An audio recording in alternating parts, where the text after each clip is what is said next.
शेतीनं सगळ्या गोष्टीनं, पण आता पहिल्यांदा तर मुलाची आई वडीलच शेती करायला मागे सरतात. त्याच्यामुळे तरुण वर्ग ऑटोमॅटिकली पाठीमागे पडतोय ना.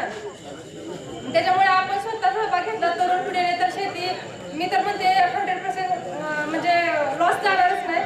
स्वतः कष्ट केलं किंवा स्वतः आपण त्याच्यामध्ये लक्ष दिलं आणि स्वतः आपण शेती पिकवली तर ते वाया जाणारच नाही. आता शेती म्हणजे एका हातात माती आणि दुसऱ्या हातात सोनं असं आपण उदाहरण घेऊया. तर त्या मातीचं पण कधी कधी सोनं होणार आहे आणि त्या सोन्याची पण कधी कधी माती होणार आहे. त्याच्यामुळे दोन्ही पण गोष्टी आपण सातत्याने साधल्या तर त्या दोन्ही गोष्टी आपण बरोबर ह्याची आणू शकतोय.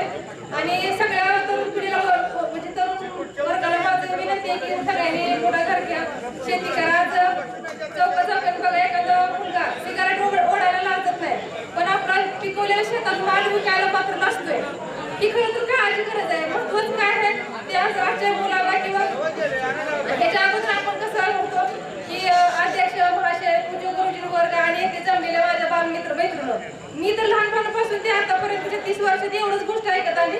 कारण ही एक आपली ती एक परंपरा होती. प्रत्येक भाषणात त्याची सुरुवात करायची आणि शेवट कसं करायचं. तसं आपली सुरुवात वडिलांनी आपल्या आजी आजोबांनी कशी शेतीची केली तीच आपली परंपरा आपल्या वडिलांना आली. पण आता ती परंपरा चालू शेतामध्ये चालत नाही. त्याच्यामध्ये बदल तर आपण स्वतः घडवा लागलो ना. एवढी शिक्षण डिग्री घेऊन त्याचा काय उपयोग शेतीमध्ये नाहीच बदल केला तर. आज लाखोचे आपलं मोठमोठे डिग्री घेऊन पण मुलं बेरोजगार आहेत. काय उपयोग एवढी डिग्री घेऊन तुम्ही.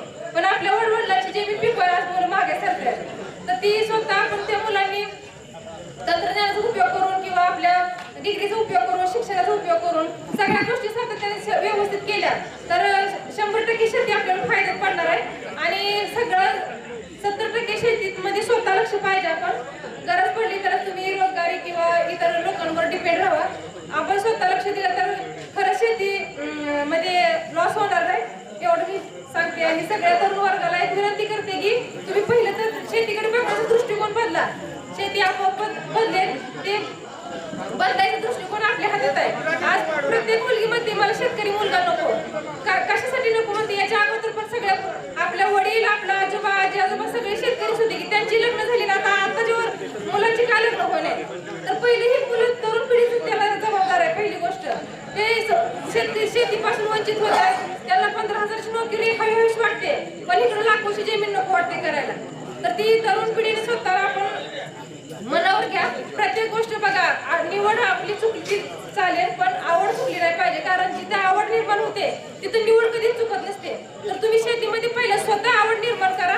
निवड तुमची कधीच चुकणार नाही. स्वतः आवडीने जर कुठलं क्षेत्र तुम्ही हाताळलं तर त्यामध्ये माझ्या हिशोबाने तर अजिबात लॉस होणार नाही. शेती मग करण्याचं प्रत्येक मुला मुलींनी त्याच्यामध्ये आपलं स्वतः आवडीने कार्य करत राहावं. तशी शेती परवडत नाही बघू आपण. धन्यवाद.